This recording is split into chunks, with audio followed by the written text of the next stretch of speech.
Good morning. My name is Diane Proctor, and I'm the chair of the Town Government Committee. And this is a first Friday on the third Friday of the month, an unusual time to schedule it. But we wanted to give people an opportunity when coming back from the holiday to get settled, organized, and focused on this important discussion this morning. I want to remind everybody that this event is being recorded on behalf of the League of Women Voters of Concord and Carlisle, which is the producer and owner of its content. When aired, posted, or otherwise distributed, this recording will be available in its entirety, with the exception that excerpts may be provided by the League of Women Voters CC to news media reporting on this event. No part of this recording may be used in political campaign advertising. So, to the business of the morning, we're discussing the nature of running for the select board, as well as some of the responsibilities that are attendant with running for the select board, and how this very important group of people, 5 of them, each at 3-year terms and often rotating 3-year terms, how these 5 people really protect our democracy. They are really the legislative branch, except when we meet as a town meeting, to make sure that what we vote on in town meeting goes forward and is represented well. We have 3 extraordinarily distinguished women speaking to us this morning with vast experience, both in town government, in organizations in town, and we're privileged to have Alice Kaufman, Denny McIntyre, and Carmen Reese. And we will turn to each one of them. Before we do, let me tell you what we've asked them to speak about. We've asked them first to discuss with us, why did you decide to serve, and what role, once elected, how did it feel? Did it work well for you? Did you feel you had good communications with the citizens who you were representing? How did you manage your campaign? Did you have a website? Did you have a treasurer, coffees, signs out, street signs, letters to the editor? And then we ask you to talk about the liaison responsibilities, which have become increasingly demanding for the select board. What was that like when you were on the select board? And what role do you think that that is playing right now in terms of people's willingness to run for select board and to use their time? I would remind us that as voters, we value deeply citizen participation. And so it is, first, thank you for joining us this morning. And as importantly, whatever form the select board takes, the capacity to be part of it as citizens is invaluable. So we're going to do this alphabetically by last name. So Alice is going to start us off, then Denny, then Carmen. If you have questions, please put them in the chat box. We will be monitoring the chat box and or raise your hand and we'll call on you. Okay, thank you. Well, thank you. I guess I will start. So I guess the first question is, what made me decide to run for select board? So my background is a little different probably than a lot of other people who choose to run. My experience has been in the public sector, working for government for nearly 30 years and working in nonprofits. So I'm predisposed to want to do public service.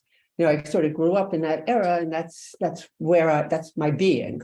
So when it became an opportunity to think about what my next role was going to be, I thought this is exactly where I'm going to fit in. I understand municipal finance or public finance. I understand the need for citizen participation. It's kind of what I was doing when I worked at the Environmental Protection Agency, engaging with people across the country around issues of very local issues, around the cleanup of Superfund sites, for example, and getting people involved in the decisions that affect their community. So it seemed like this was a natural fit for what I wanted to do. That said, as well prepared as I thought I was not prepared for, I think it may be Ginny's comment, it's like drinking from a fire hose. No matter how well prepared I was and what my experience was, when you're in the seat of 5 very smart people and you're learning and making big decisions for the town, it's an onerous responsibility. And so I got a lot of advice from folks that first year. I remember that, I think it was, I can't remember exactly who told me, who said, the first year, keep your mouth shut. Just listen. You have a lot to learn. I don't care how smart you are. Just listen. That was really good advice. The second thing I heard was from Stan Black, for those who remember him, a former select board member and person well known throughout town. Stan's advice was, everyone comes to the table and does what they can do. If it gets to the point where it's just too much, you scale it back. You're a volunteer, do as much as you feel like you can contribute and you can do. And so that was always somewhere in the back of my mind, because I'm one of those people that's all in, and it's hard to pull me back. And so when I think about that question that Diane posed about, is it too burdensome to go to all of these meetings? Because each select board member has in the neighborhood of 10 or 12, maybe more, town committees that were responsible for understanding what's happening in that sphere of the town and reporting back out to the select board and the public. And that's a lot of meetings, but it's a way to stay in touch with people and what they care about, whether it's about White Pond or what happens to the 2229 site in West Concord or a new development site. These are all big issues in town. And in a less formal setting, when you're meeting with a committee that's thinking about these issues, you have a real chance to interact with the public. And that, to me, that feeds me. Was it a lot of time? Oh yeah, it's a lot of hours. And that was I was there before we had Zoom. So we had to be in person everywhere. I was working full time. And so I would come home from work, sometimes have to quick change some clothes to be able to go to a meeting and show up and be ready to be on whatever topic it was that we were talking about that evening. But it was out for 4 nights a week, sounds about right, that we're going to meetings, and maybe others had similar experiences. I have to say, I also had an enormous opportunity to have great mentors like Carmen. Ginny was the first person to appoint me to a committee. She appointed me to the ZBA before I ran for select board. And so I would talk to these people who were well respected, who've are experienced in town government as well, to help with giving me advice of how to move forward. And in terms of campaigning, I got a lot of good help from Carmen. We were running at the same time. You were running for a second term, I think, and it was my first term. And we did joint coffees. We met down at Reasons to be Cheerful. We had a little, chat with the community. And I was commuting to Boston every day. So I used the train platform. Since I was there every day anyway, made friends with everybody. I'm not someone who can just walk up to strangers and shake hands, but I had a way to start a conversation about, oh, have you noticed that sign over there? What do you think the MBTA wants to do about, or somebody with a disability having trouble getting on the train? What do you think the solution is here? And it was a way to keep people who normally, stand on the train platform and read a newspaper engaged in town affairs. And so I use that as a place also to, let people know that I was running for select board and what I thought were some of the issues that were going to happen in town. I did set up a campaign. I had a treasurer, Peggy Briggs, thank you. No website and no signs. We had an agreement, no signs. And we had no signs. But I would try to be in as many places as possible to meet people and hear what they had to say. And I was more not saying who I was, but listening to what was on people's minds and thinking about how do you manage the expectations of a very smart, engaged citizenry. And so that's my quick story, I think. Was it satisfying? Absolutely. Maybe I'm a touch of a political junkie. I'm currently on the light board. These kind of habits die hard, and I'll probably still continue to support the town in any way that I can. I'll pass it over to, I think it was Ginny next. That was so helpful. Thank you so much, Alice. And for people thinking about running or helping to support someone, that was invaluable. Thank you so much, Ginny. Hi, everybody. Let's see, I'm unmuted. I second almost everything that Alice said. except the reason I had two reasons to run. One was I was desperate to get off of the long range plan. We were in the throes of I think it was a 2005 long range plan, and I'd served on it for 3 years, and it was just unbelievably tedious. And Peggy Briggs said, well, the only way to do that is to get, to run for selectman, and you run now because you won't have any opposition. Throw your hat in. And I did. We had 2 spots, and there were 3 people running for the spots. Rich Eads, who was the sitting chair, Phil Benincasa, who threw his hat in after me. Contrary to what Peggy said, it was a hotly contested election.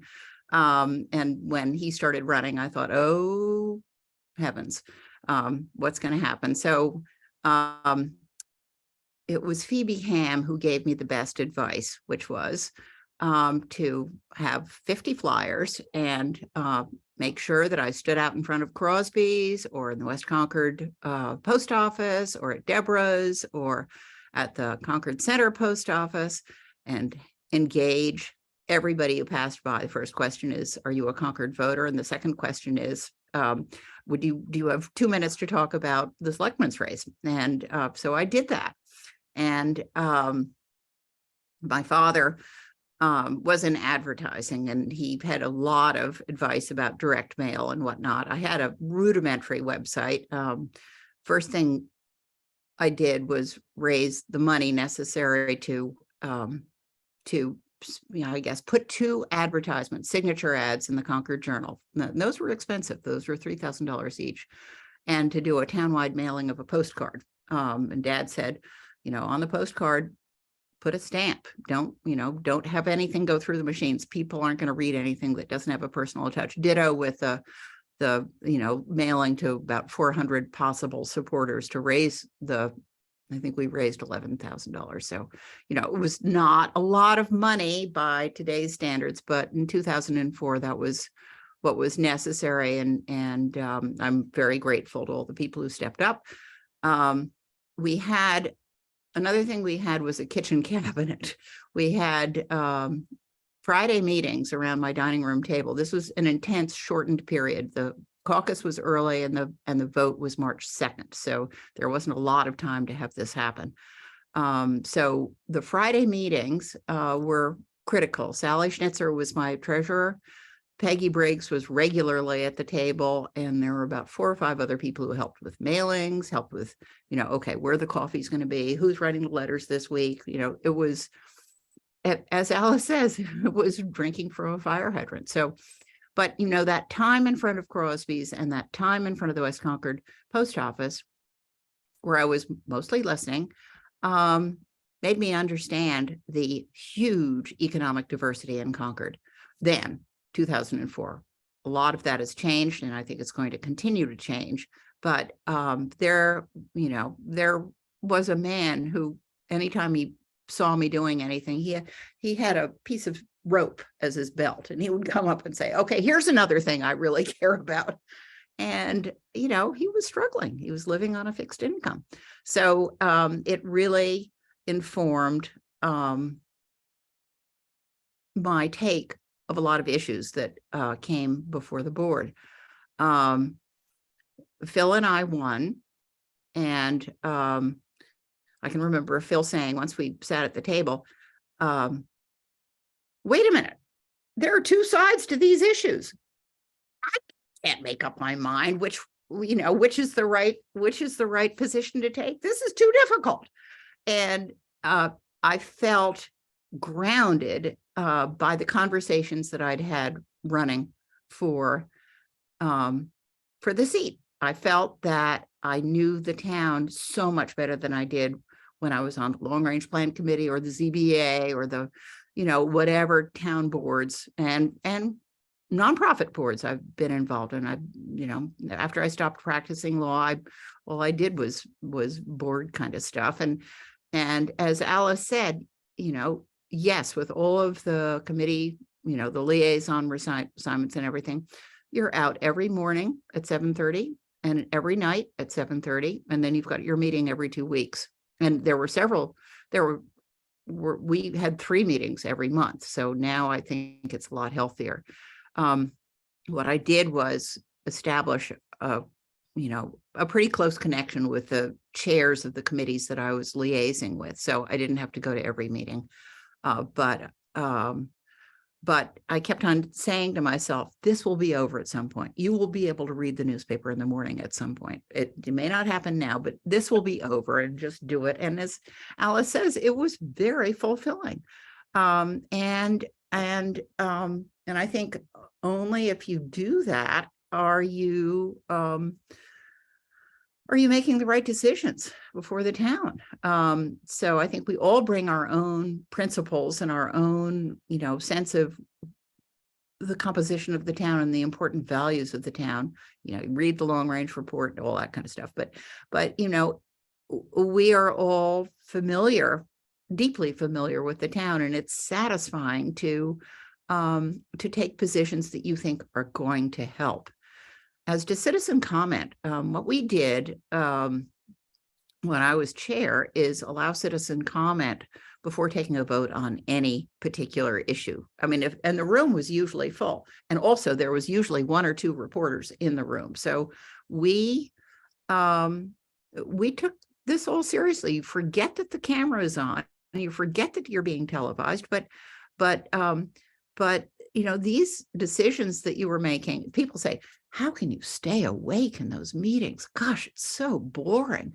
But if you know something about the particular issues, they're fascinating. And the decision you make makes a difference. So I think it's critical to have citizen comment, not at the end of a meeting, but as decisions are being made. And I'm very sorry to see that practice disappear. We kept it up through, from 2004 to 2010, but I guess it's gone the way of many things that we worked hard on. Okay, that's enough from me. Thank you, Denny, so much. I mean, that was so informative. And of course, from the league's perspective, such comments during the debate are fantastically important. It feels more diminishing to do something at the end of the meeting, to do something. And it doesn't have to be around every issue, but around divisive issues. It's really helpful when the chair acknowledges those people who are participating in one way or another. Thank you so much. I have just one question. Did you have to do something to make donations to your campaign tax-free? They're not tax-free. They cannot be. They cannot be tax-free. No, you have to report all donations over $200. You have to list the people. So a lot of people were right at 199 because they didn't want to be listed. I can understand that. And I know that there are people who gave to 2 of the 3 of us. One thing that I found very important, and it's not the case right now, but it may be the case, is to say, you have 2 votes. Don't just vote for me and somebody else, but exercise your, just make sure you vote for me with 1 of your votes. But I know that Rich Eads was telling people to bullet vote, and I'm afraid Phil did too, or no, people on Phil's campaign did too. And that, I don't think it's a surprise that I won the field. I was 500 votes ahead of either one of them. So just because I think, you need to give people a choice, and they need to know that their vote is beyond a bullet vote. That's one thing I just find a principle of honor. Thank you so much. Carmen, what a nice meeting you ran last night. What an amazing event. You barely had time to ask us to adjourn. People were out the door and swell. Thank you very much. And we'll now turn it over to you. Good morning, everybody. I also started like Alice on the zoning board of appeals. And I will say that at one point I looked around the table at a select board meeting and realized that everyone on the board had served on the zoning board of appeals, which is, I don't know what that means, but we all had. And and it was Dinny's seat that that I took on the board when she stepped off of the board, and many people, including Dinny, were so generous with their time with me, helping me think about whether this was a thing that I wished to do, to run for the select board, and whether I would be whether I'd be able to acquit myself honorably in the job. I wanted to understand what was required and whether I could bring what we needed to the table.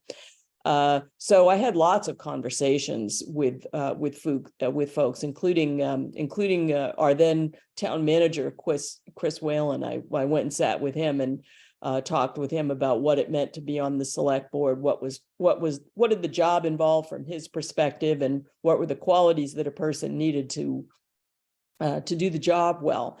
And all those conversations were so helpful. I did run unopposed, so there were no signs and no. I did have a very rudimentary website done by one of my kids, and I had some campaign flyers that a friend did for me, and I had various coffees. Some I did with Stan Black, who was running unopposed for re-election at the same time that I was, which left us able to sit together at Concord Tea Cakes and at Main Streets and at various other places. And we would advertise these coffees. And as near as I could tell, no one showed up because they were coming to the coffee to meet the candidates, but lots of people came in, which gave us the opportunity to nab people and say, hi, are you a Concord voter? As Dinny says, that's the first question. And the second was to say, I'm running for select board. Do you have a moment to chat? So those conversations were interesting and useful. And I did learn, I already knew a lot about town from volunteering in the schools and from being on the zoning board of appeals, and just from having lived in my neighborhood for 25 years at that point, and I'd been through a lot of cycles on various issues. But it was remarkable how much I didn't know.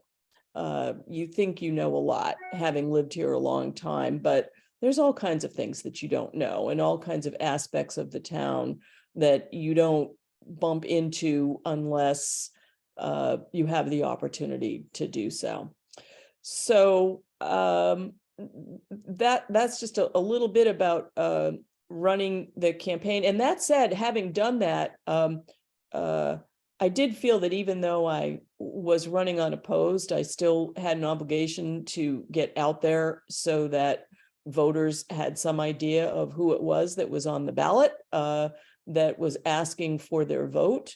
And so even though I was unopposed, it seemed very important to be out and about and ask people to write letters for me, to say what they knew about me and why they thought I would be a reasonable candidate for the job, and to participate in anything that was offered in terms of a neighborhood coffee or an opportunity to sit in a coffee shop somewhere and meet people who happen to come in.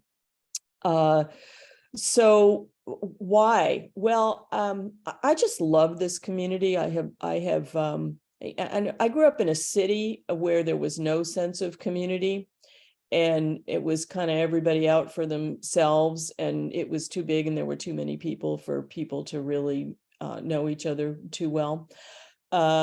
And Concord is a remarkably different place in that way. People do know each other, and people are aware of things that are going on in town. And I cannot, we're just such a unique community in terms of the talent and the focus on issues here, and how seriously we take our responsibility to govern ourselves and to be responsible citizens on the planet. So we're a wonderful community, and I was so pleased to have some opportunity to give back to the community that has given me so much. And it was me and my family, I have to say. And it was wonderful to get to know my colleagues on the select board and in town government and on all of the other boards and committees. It is just a fantastic community of human beings. So, so rewarding to develop all of those relationships with people across town. And the issues, I know Denny, people have said to me too, how boring the meetings must be. How do you stay awake? But I never was bored in a meeting. It just always seemed to me, I'd always read, I was always ready for the meeting. I had always looked at the issues that we were going to face. And, you know, sometimes there was a single point of view at the table, but most of the time there was not. There were different angles that my colleagues on the board brought to the table, and it was always interesting and gave me pause for thought. And it's really true that deliberation and debate gives you a better decision on any issue. When people disagree and bring different points of view to the table, you end up with a better thought through decision, a more nuanced decision, and it's just a better way to do things. So I really appreciated that. And for the same reason, I always appreciated the citizen comment. And I think that while I was on the board, our practice was to, in general, hold the citizen comment to the end of the meeting, because people often came with an issue they wanted to talk about that wasn't necessarily on your agenda that evening, but that's fine. That's all right. This was an appropriate thing for them to do, come and address the board. But on the more important issues that we knew people had come specifically because they cared about this issue, we did make an effort to take public comment before we made the decision. And the couple of times that we made the decision and then took the public comment, boy, did we hear about it from people who just felt so dissed that this is a sham. Public comment is a sham if you make the decision and then say, okay, you want to talk about what we already did. So we tried to identify, I mean, you can't run an effective and efficient meeting if you take public comment on every single agenda item. But being aware, knowing which ones you've gotten communications or letters about, knowing which ones people have stopped you on the street or in the grocery store to say, I care about this issue or that issue. Those were the ones that we would try to be sure to take public comment on before we made the decision. And let's see, the third question was about the liaison responsibilities. So yeah, 10 or 12 committees, especially the committees, for a while I was on the board, I was on our committees with sister cities, you know, like the Hanscom Field Advisory Committee and HATS, the Hanscom Area Towns Committee. And you really have to show up to, those are a liaison responsibility, but in fact, you're a member of another committee. So you really have to go to those meetings, and there are important issues to educate yourself on. Plus, there's whole other towns to get to know and understand where they're coming from. So that was kind of a big job, but an important one, and one that we really care about here. And the other liaison responsibilities, I did find that it was important. I was advised, I can't remember who, you know, I think it was Ruth Lauer who told me, read all the agendas of all the committees that you're assigned to, make a connection with the chair, and make sure the chair lets you know if there is something that they're particularly concerned about or something particularly important that's coming up. And just stay and read their minutes, and just stay abreast of, and notice, by the way, if they are not filing their minutes.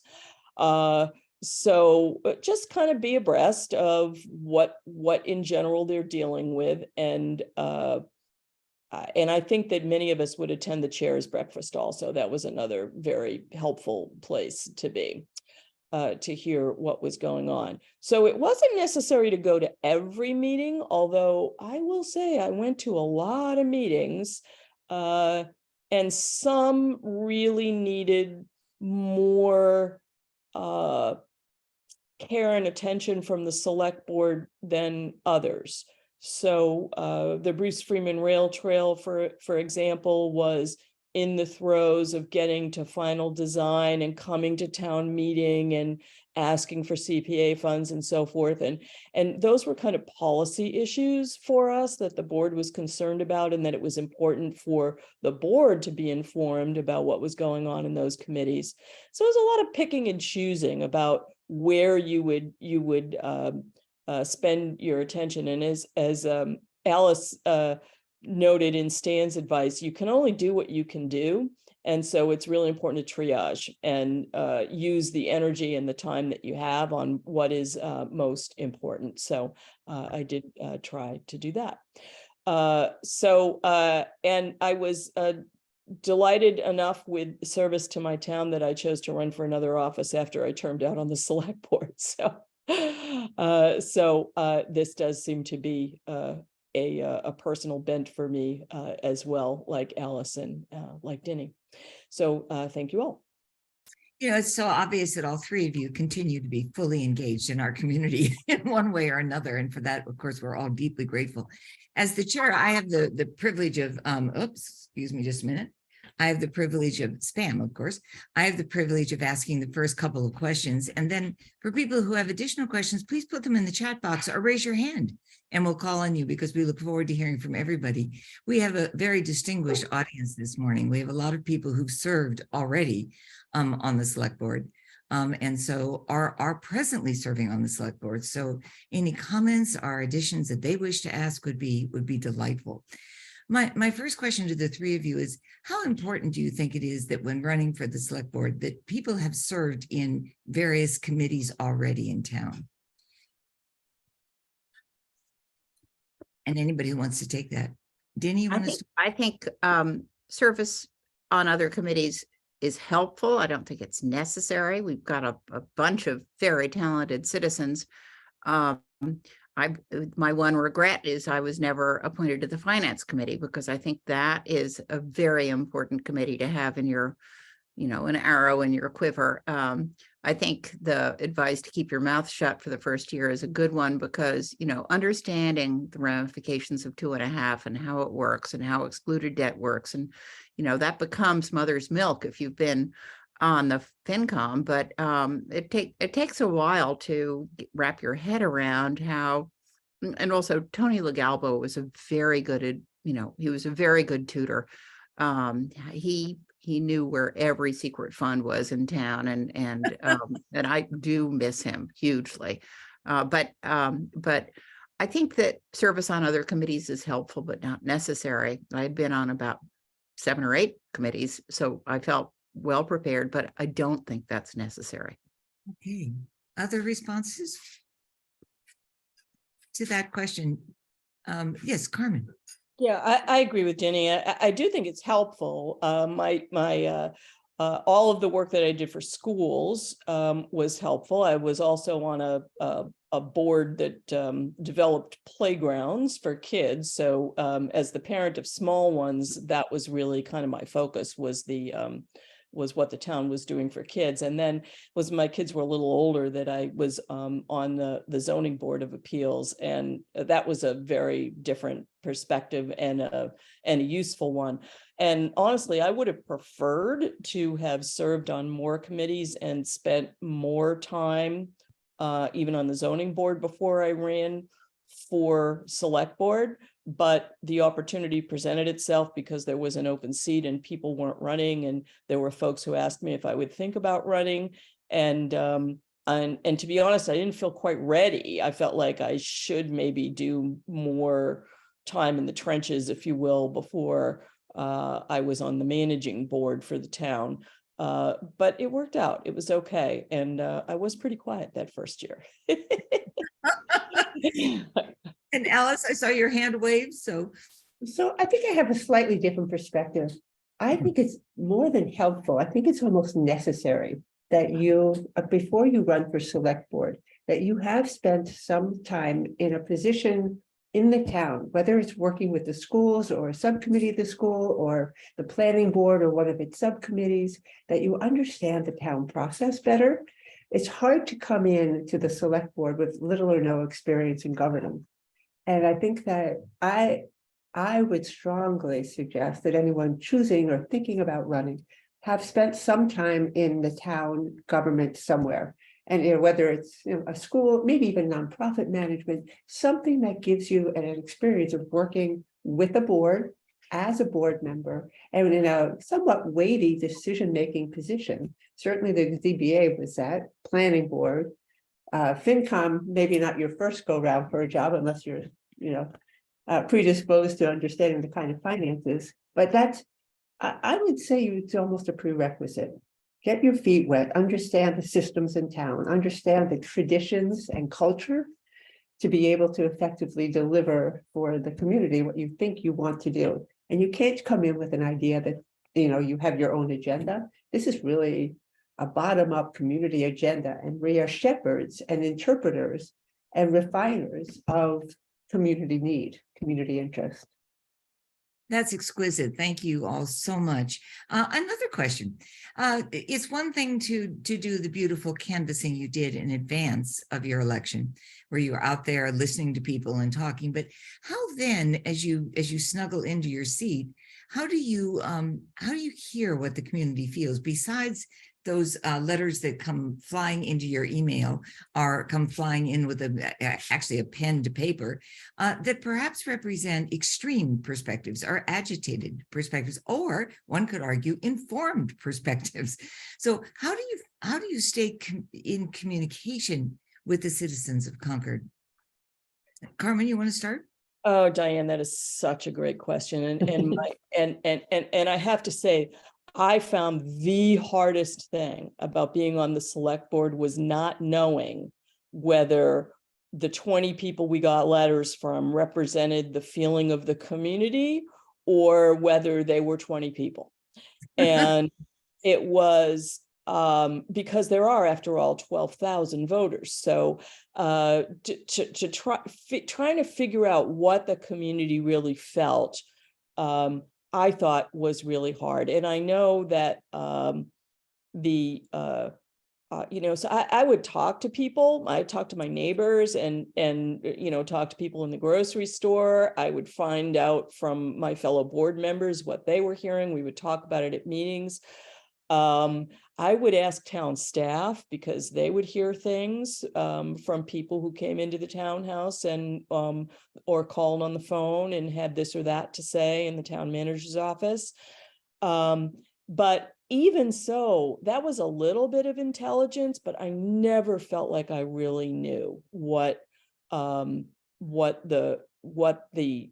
majority view was in town, that it was always possible that it was skewed. We would do our best, but it always worried me whether we understood what the community really felt.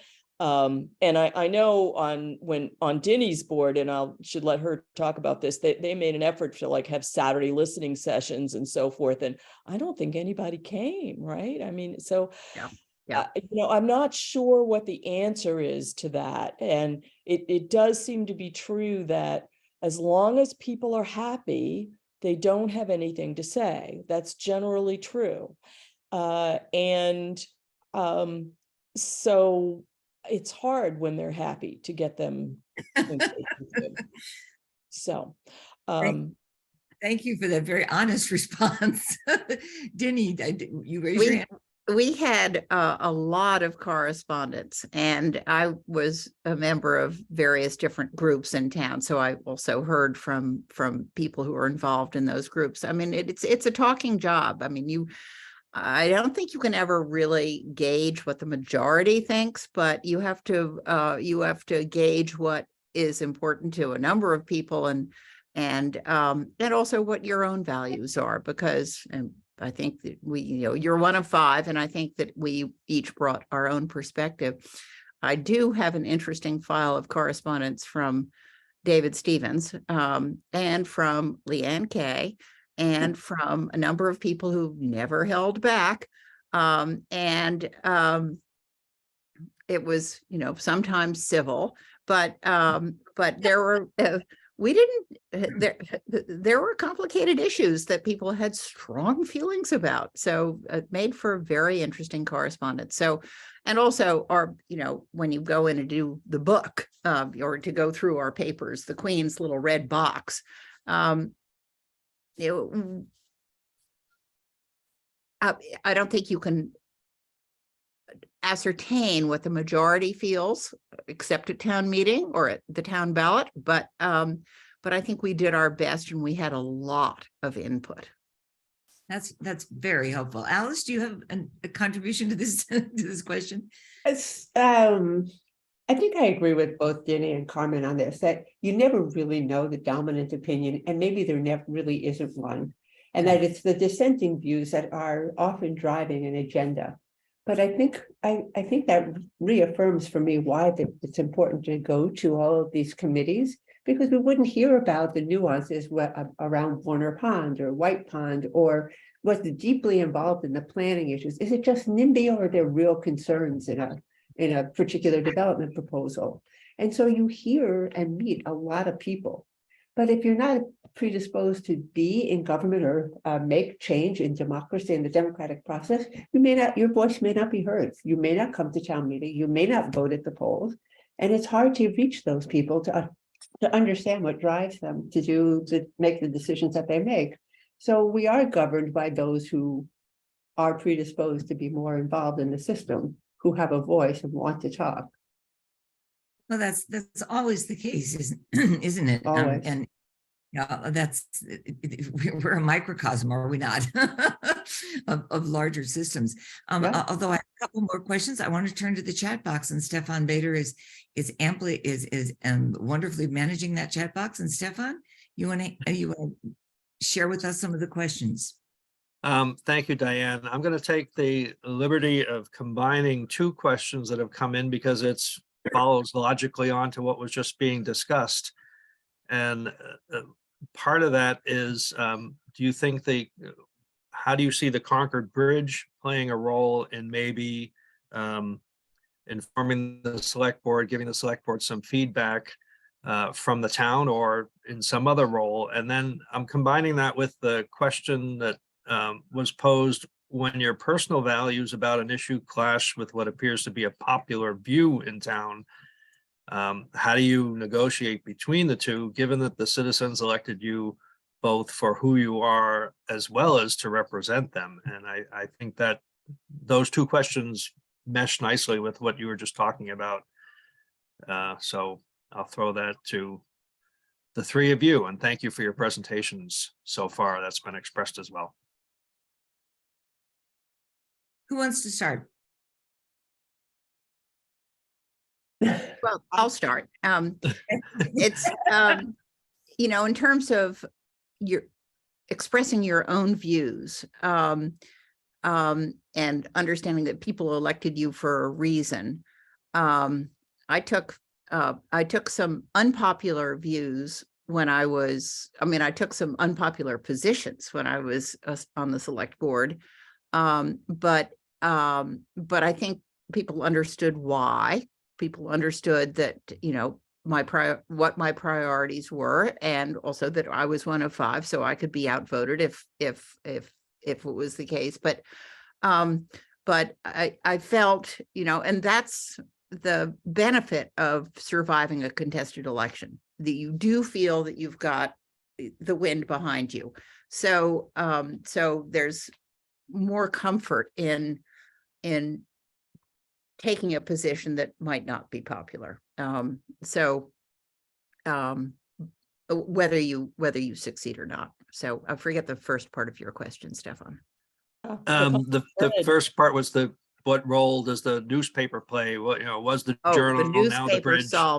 The newspaper solves all the problems in town.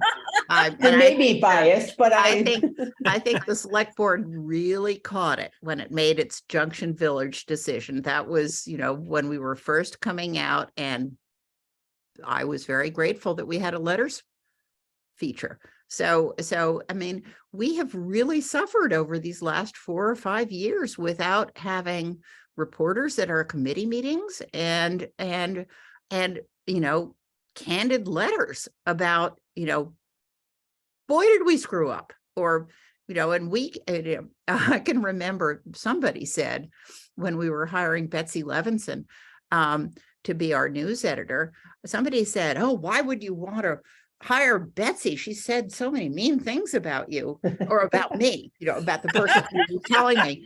And I said, listen, Betsy's a good reporter. She said terrible things about me too. And I blew it. So that's what we have a newspaper for, is to keep us all on our toes, and also behaving ourselves and doing the right thing and understanding these are important decisions. So I think the newspaper can only help. Well, So- we have a slightly biased panel, but I think you're exactly right. Carmen. So I have to say, the bridge is such a welcome return of local news media. And I'm so grateful to have a local newspaper again. And, you know, I didn't mention the newspaper as one of the places when I was on the select board that I looked for understanding what the public thought about things. But while I was on the board, there was still an active Concord Journal, and we did have reporters at every single select board meeting, and they did stop us after meetings and ask us questions, and there was a robust letters column. So that was definitely an important place for us to see what kind of reactions people were having to various issues, and see where the pulse, you know, try and take the pulse of the community on things. I have so missed it in the past several years, and now that it's back, it's just great. So I think that in campaigns, it's wonderful, because it's a great way for candidates to reach the voters and let the voters know who they are. And it's an easy place for the voters, if they can't get out to a coffee or can't find an opportunity to meet the candidate in person, they can at least read they can read other people's knowledge of the candidate. They can read the candidate's own statements, the things that the league does in terms of, you know, Q&As that get published in the newspaper. So helpful. So yeah, very, it's a crucial part of our electoral process and our legislative process, our town meeting process, I think. Thank you so much. Alice, do you have something to add to that, or is it just, yes, what she No, said? they've said it all. Total agreement. But I do have a question. As a board on the newspaper, we haven't decided yet whether we're going to take signature ads from candidates. My position is those are important documents if a candidate wants to go around and get people to line up behind them. But we have not, as a board, yet decided that. The caucus isn't until the end of the month, so we don't really have to decide it immediately. But I'd be interested in people's views about whether they think that represents a violation of our nonprofit status. I really don't think it does, but again, I'd love to have the league's input on that question. That's a fantastic question, and you can respond to that in your chat box, or if you raise your hand and wish to speak to it, we'd love to hear from you. Stefan, I think you've got quite a few chats. You want to? We do have a few more. One question that comes up is the question of the relationship between the town and the schools. That's select board obviously runs the town. The schools are the elephant in the room sometimes. That was my editorial comment, but just wondering how you, the three of you, see negotiating that that landscape. Well, I think the schools are the thing in town that we are proudest of. The most important function any town does is educate its next generation. So the relationship has to be a good one. When you're chair of the selectmen, you are the liaison to the school committee, so you attend all the school committee meetings. And when I was serving, we had a regular meeting of at least as to the high school, of the Carlisle Selectmen, the Concord Selectmen, the Carlisle Finance Committee, the Concord Finance Committee, and the school departments. And that was critical. You know, we do have guidelines that we have to follow that the Finance Committee sets, and sometimes the share that each component occupies requires some negotiation, but I think under all of it, we understand the importance of making our schools work. So I always had, I had strong conversations and often disagreements about the timing and the staging of school construction, but I always felt that we had an open line of communication, and I think that's absolutely critical. Alice. I want to add to that. One of the most important roles I think of the select board is to take the big picture view of the impacts of decisions that are being made individually throughout town, and the impacts on either your tax bill or your ability to pay. And I think balancing the different interests is critical. So the open communications with the school is really important. When you're balancing capital projects of the school and the capital project needs of the town, you want to make sure that we're not stretching most people in town to the point where it becomes an unaffordable place to live. And that balancing act comes from open dialogue. So we understand what's on that long-term agenda, and having a capital planning committee is a really important thing. I'm glad that we're doing that now. But keeping that conversation and dialogue open helps us understand that balancing act that we're constantly being asked to play on the select board. Thank you so much. And Carmen, do you want to add to that? Yeah, I think this is a thing that's gone up and down over time, and a significant factor in what the relationship between the town and the schools is like is the staff in charge. And so the superintendent who preceded Dr. Hunter was a bit of a lightning rod, and I think that this notion of openness and transparency that Alice and Denny have mentioned was not something that was necessarily embraced by It was a one-way street. that superintendent. And when you don't communicate with people, they assume terrible motives, and they assume the worst, and they may make stuff up that's actually worse than what is going on. And honestly, Dr. Hunter was really a breath of fresh air, and she came to the job with a boatload of baggage. And I have been nothing but impressed with how she has undefensively managed that baggage and continued to talk to people. And and she hasn't had an easy time of it. And there have been controversial issues. I also was on the board. I was the chair the year we were dealing with the school bus terminal. Just so much agita over these issues. And I spent a lot of time that year with the chair of the school committee and the chair of the finance committee, a lot of time.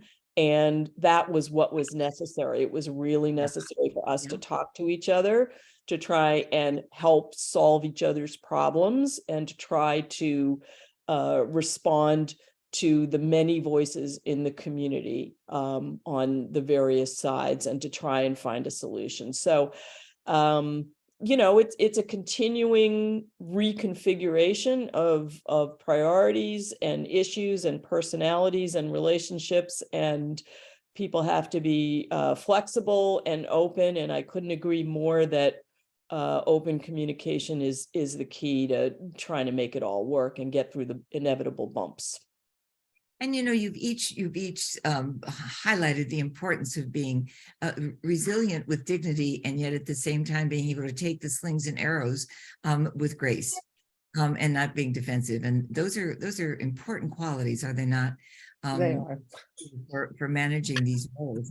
We have a question in the gathering, in the audience. Janet Rothrock.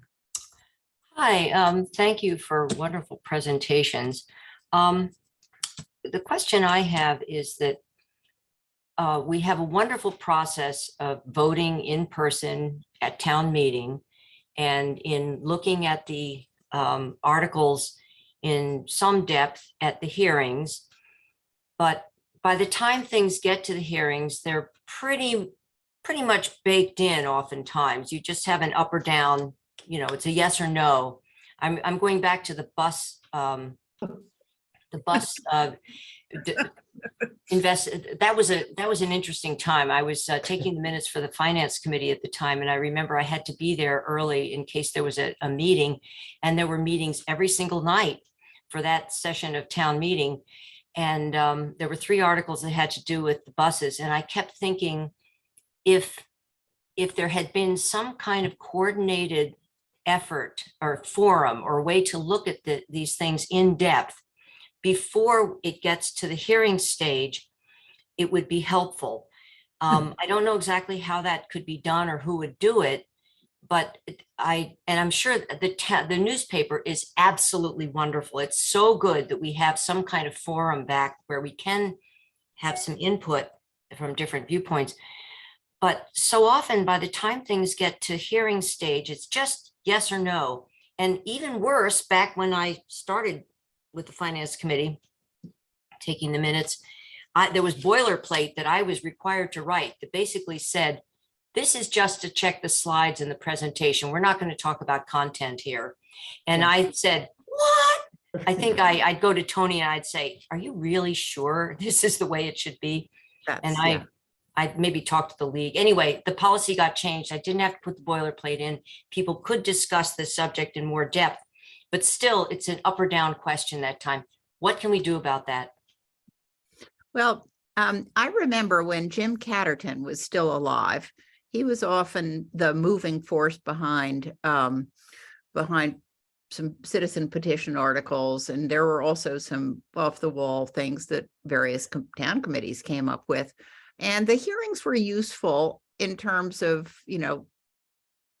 letting us see what issues had 2 heads. Okay, let's withdraw that article. And often there were petition articles that were withdrawn and also committee articles that were withdrawn. So I think you're right, Janet, that we need to have true conversation at the hearings. I mean, the idea that we're just there to help people with their presentations is ridiculous. But people ought to be able to say what's in there. This is crazy, or this is so important. I don't understand why people don't understand that. So I think that the hearings have to be a little more substantive. They have done their job in the past. They don't always do their job now. Yes, Carmen. Yes, there is always a development phase on these issues before they get to the stage of being an article. And the problem is that that development phase isn't often on the radar screen of the general population of the town. So when we think about the buses in particular, that was an issue that was discussed by the high school building committee, and if one had paid attention to those meetings, you would have known that that was kind of happening. Now, that it wasn't happening as clearly as it should have happened, because in fact, and that's because of how the superintendent handled it. Right. And I remember one member of the building committee, who actually was a Carlisle member, saying to me, I pointed out to the superintendent that where this building was going was right in the middle of where the bus depot is. And I said, what are we going to do about that? And the response was, this is a school building project. We're not dealing with buses.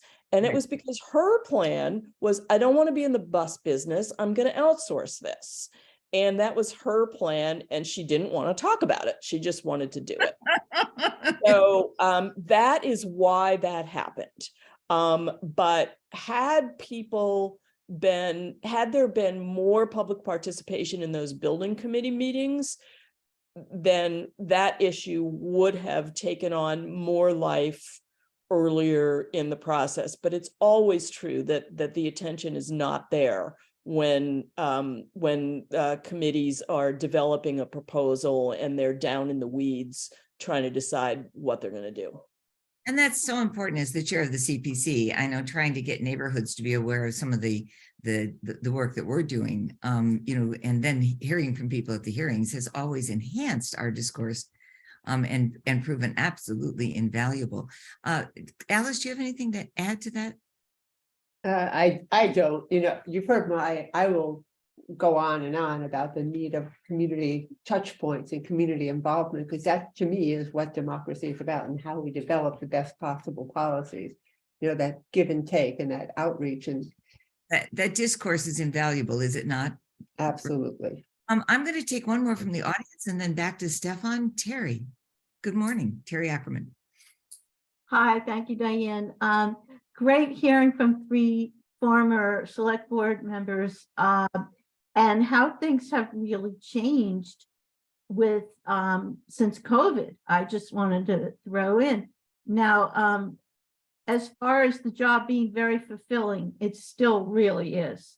It's been one of the most fulfilling things I've ever done. And I wouldn't want anyone to feel discouraged from running because, I hear a lot about how onerous it is to have all these liaison meetings, but we are so spoiled with Zoom. I mean, I can just watch the meeting. I can be eating dinner. I can be doing email or whatever. And I can go to all these meetings. I don't have to be somewhere at 7:30 in the morning. I don't have to be coming home at 11 o'clock at night. And it's so much, you guys had it hard. It's easier now, folks. Don't be discouraged. I definitely want to say that. Now, a lot of times I will go in person, but if I can't, having the convenience of the Zoom is great. And I just wanted to add about public comment that I think we all agree. And the way Alice, I think it was Alice was talking about it, we're still doing it that way. We hope, we think that most of the public comment is at the end, but if there's a big issue to be debated and discussed and voted on, we definitely include public comment before that vote. And if we screw that up, let us know, please. Thank you, Terry, so much. Stefan. We have more questions in the chat, and one is a thread that's sort of developing about communication and change over time and COVID. How do you see the role of, sorry, I'm trying to put things together here.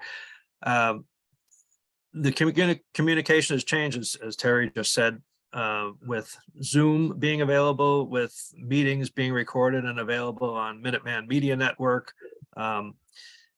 What would you offer, advice would you offer, or improvement do you think could be made going forward now that you're no longer in the select board role, using that as part of the input, but any other inputs are welcome as well? Sort of advice to your grandchildren, if I may use that analogy. My advice would be that, Zoom was a great way to navigate COVID and a pandemic. It's a lousy way to have a meeting. We do not see each other's body language. We're not able to follow up after a meeting is adjourned. we're not able to have the casual conversations that are the real glue that keeps the committee functioning well. I think body language is just, Zoom was just, I can't imagine going through COVID without Zoom. I can't imagine what the people did in 1918. However, it's a sorry substitute for in-person contact. Alice. So I understand, I think I agree with Ginny for the most part, but technology has allowed us to do so much more. Each major advancement in technology has changed the country, it changed the world in dramatic ways that we could not have conceived of at the time. I think that Zoom is an invaluable tool. It does not replace the one-on-one conversations or the engaged communities being together and arguing issues and debating and reconciling. But it does bring people out who have not been able to come to an evening meeting. It brings people into the conversation, gives them the doorway to enter into the democratic process in a way that's easy. Terry says she could be eating dinner or doing email while attending a meeting. That would be unheard of at a face-to-face meeting. You don't do those things. So Zoom is changing us culturally. We've embraced social media, like, we have Twitter and Facebook and, TikTok and whatever else. I think embrace is too strong a word. Maybe, but I think that's It has culturally. embraced us. Go ahead, I'm sorry. And it's certainly our children and the next generations behind us. And we can't create or maintain the old way of doing things forever. And I think we need to embrace and use the new technologies and new ways of communicating with people all across every spectrum and make the most out of it, because I don't think most of that stuff is going to go away. So This commentary is so helpful and so informing. Carmen, did you want to add to that at all? Well, yeah, I think I've kind of come down with Alice on this and with Denny. I've been so grateful that the chair's breakfast is back in person. It feels real different. On the other hand, there are people who are participating by Zoom who might not be able to get there at all if they couldn't participate by Zoom. And we are much the richer as a meeting and as a group for having their participation. So there's a place for both. And I think that the key is for us to use technology in a way that enriches us rather than impoverishes us. And I do think that as an appointing authority for the Finance Committee, it's easier for me to find people to serve, and it's easier for my committee members to attend more of the meetings. And attendance sometimes has been an issue for some of these committees. And it's easier for them if they're traveling or stuck in the office late on a Thursday night to participate if they can just stay in the office an hour later and click their Zoom icon. So I do really believe there's a place for both. And I also think we have a responsibility to reach the people where they are. And the younger generation in particular is on the technology. So that's where we have to find them. These are all such important comments. One personal comment is that when I teach in various programs for the gracefully aging, and being a gracefully aging soul, and in those programs, it was always in person, and I've always been teaching in person, and Denny, exactly, the body language, the doodling, the distraction, the eye contact always seemed to me so central that I could not imagine teaching on Zoom. And I've actually become kind of a convert to the teaching on Zoom, particularly in the demographic with which I'm part, which means that people don't have to get out and try to find a parking place in the middle of a snowstorm, in order to join in the discussion. So I think that we learn to adjust, and we learn to pick up things. As a teacher, I learned to pick up things just by the most subtle indications. when teaching that I might have missed actually, were we in person. So it's such an interesting process, I think. Stefan, you've got some more questions, I think, in the chat box. I have a couple more. I know we're getting towards the end and I wanted to save a typical league question for last, but before I pose that one, we have a comment here asking the former select board members what they believe the purpose of the hearings is. I know we talked about the hearings. It seems that the purpose and the execution has changed under various administrations, and what do each of you think the purpose is and should be, I guess?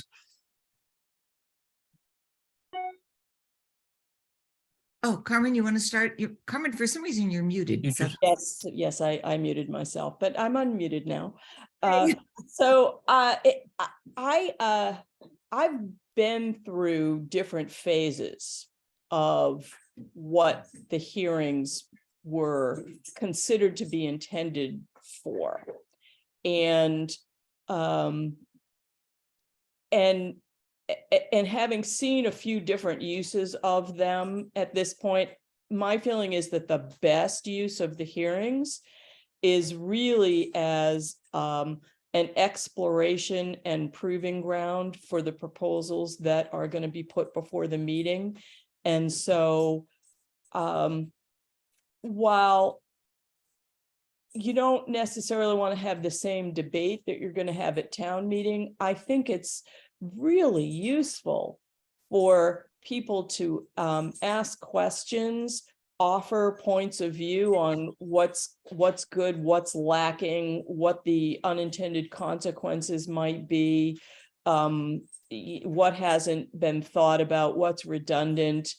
And of course, it's an opportunity for presentations to improve. It's great if people come to those hearings with their slideshow pretty much in the order in which they think they'll present it at town meeting, and then they can get some great feedback on it in terms of whether it's telling the story the way it needs to, whether people can see it, whether it's confusing, etc. But I've seen so many proposals benefit from going through those hearings in being modified by the proponents, augmented by the proponents, refined, the presentations are better, and what ultimately comes to the floor of the meeting is a better developed and vetted proposal if it's gone through a real hearing process. So that's my feeling about what we should be doing with the hearings. Thank you, Alice. So I definitely agree with that. For me, I think that the hearings was a way to help clarify the thinking for the presenter. Are you able to make the point of what the article that you're bringing to the floor is about? We oftentimes are confused by our own thinking. It's a way to clear some of that muddleness away, to get to the point of why is this coming to a hearing? What is the point of the article? Have I expressed it in the way that the people at town meeting will be able to understand it, whether it's a finance committee proposal, having a lot of financial data on a site. Is it readable? Is it useful? Is it digestible? And I think that's as much of what the hearings are about, is to clarify the thinking and the messaging around why you're bringing this out to the public for a debate at the floor of town meeting. I think it's invaluable to have that constant feedback. Okay, Denny? I don't really have anything to add. I think the more substance, the better.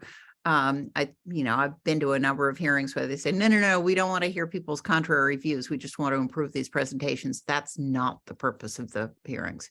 The hearing is it's a sort of a preview of what's going to come up at town meeting. And if it's nutty enough, then it's withdrawn. Yeah, and that's fantastic, because as the chair of the CPC, I learned a lot from what people said in the hearings and ways to present things. I find them invaluable. Stefan, do you have?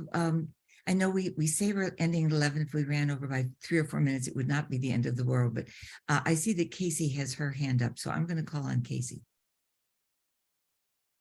Thanks so much, Diane. My apologies. I came on late because I was also at a PTG meeting on Zoom. Just wanted to start off by thanking Denny, Alice, Carmen, and others who are currently serving the town for all the work that you guys have done. And I mentioned to Carmen at one point that there is a group of my generation of women who are so impressed by how Carmen handles town meeting as a moderator and how fortunate we are. And you're doing just a great job of sort of inspiring and you know, we're sitting in awe of you. And thank you to Terry and Henry and those who I maybe can't see, Linda and others who are serving on the select board, and Cynthia on the school committee. My question stems off of what Stefan was saying earlier about technology, but we have, I think, not as much representation of certain generations on select board. School committee tends to have younger folks on it.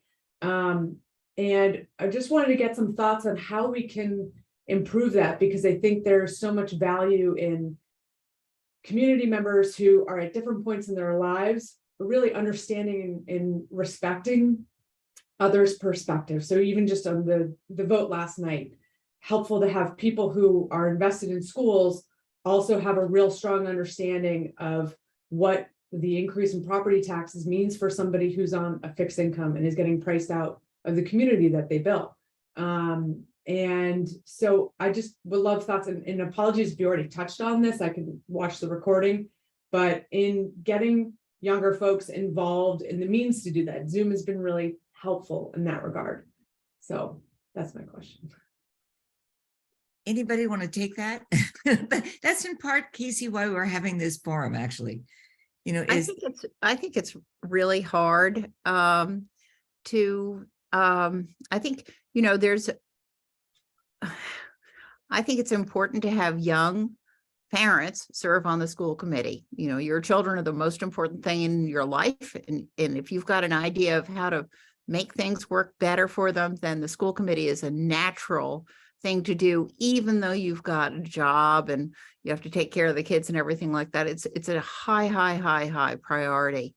I think most nonprofits and most town committees and most voluntary organizations are struggling to get younger people involved. I know that it's, you know, everybody says that, you know, we don't want 10 more retired people to be chair, you know, to be on our boards, but we are the people who have the time to do it. I did not run for a selectman until my children were all out of the house. They all came back from college in New York and whatnot to help and hold signs and everything like that. But I can't conceive of doing that and the committee liaison stuff with kids in the house. And so I think it's hard for the, you know, for our generation to insist that we have younger people, because we all remember what it was like when we women remember what it was like when we had our children. I don't think this is something that men understand. My husband said, I was doing this when I was, working full time as a lawyer. And I said, yeah, and you weren't doing anything with the children. So, I don't want to listen to that kind of stuff. I understand that there are times in your life that you're more available to put significant volunteer hours in. So, Casey, I hear you and I know how involved you are in everything, but I think that there's a special motivation to get involved in school issues as you're a parent. I don't think that same thing applies to the Art Association, the umbrella, all those other things. Well, the chat box, I think, thank you, Jenny, for a candid response. Stefan, is there one more question in the chat box? I have two more questions, but I'll combine it into one. And I will first just offer the comment that there was a lot of side notes in the chat about the school bus situation. And boy, that did touch a nerve in the town. I remember those days. Yeah. Along those lines, and to wrap up with the league look at things, how does the select board deal with decisions that may be unpopular but address true scientific findings?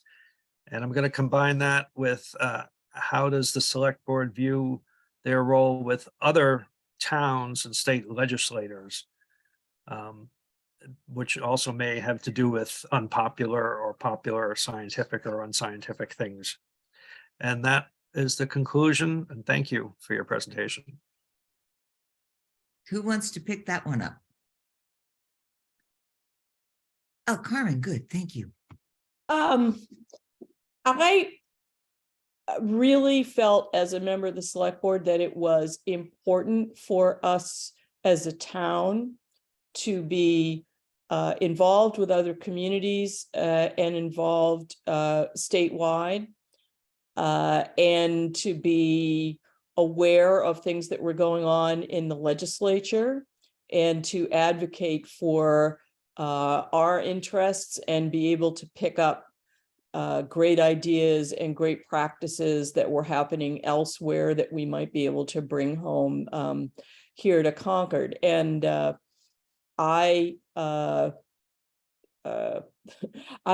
went to Mass Municipal Association meetings and asked a whole bunch of questions about tax issues when we were at the point where we were exploring our local option, local income tax idea. And the result of that was that I got appointed to the Mass Municipal Association's Finance Committee.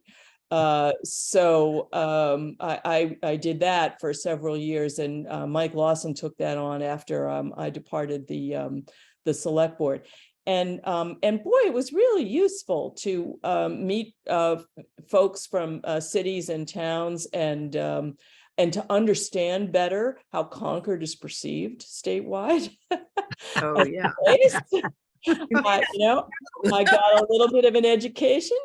And it was really useful. It was really useful to me as a member of the select board to have that exposure to other places. And I felt that it was very important, and I would hope that members of our select board continue to do that. And then regionally, I had a very close relationship with someone who served on the Acton Select Board in the years when I was on the board. I knew the people at Carlisle, and I knew people in Lincoln and in Lexington, and it was and then I was very active in the Minuteman School and learned a lot about what was going on in other communities there, met people in Arlington and so forth.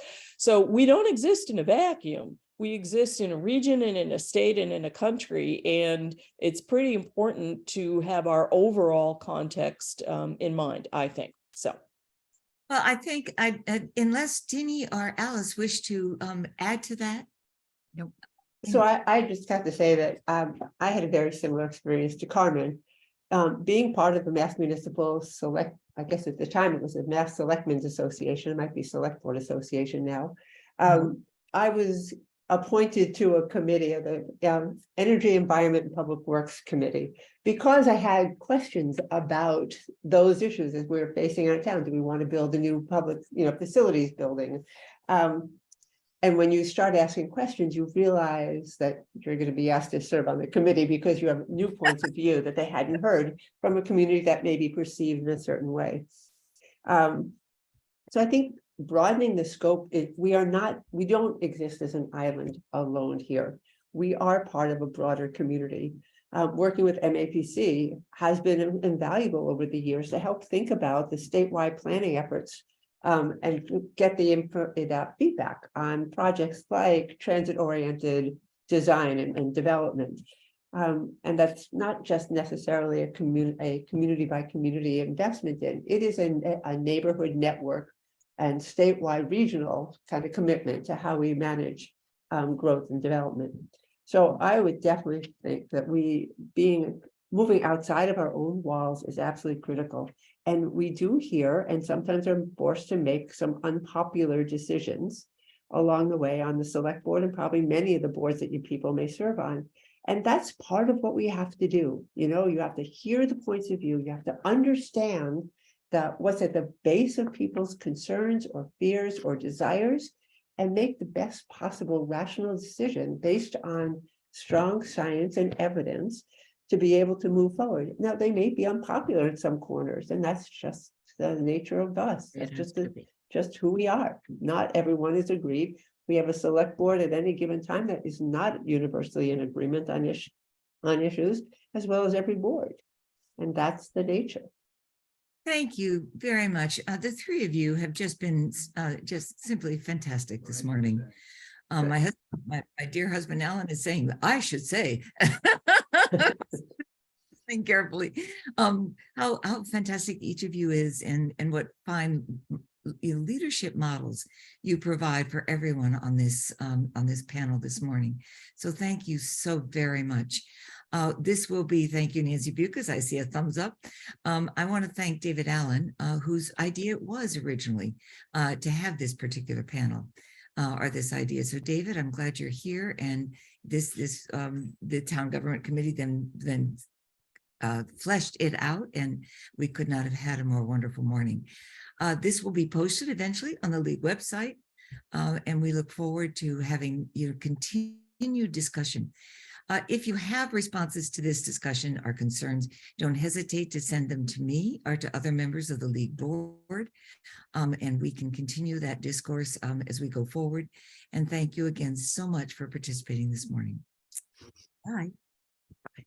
Thank you.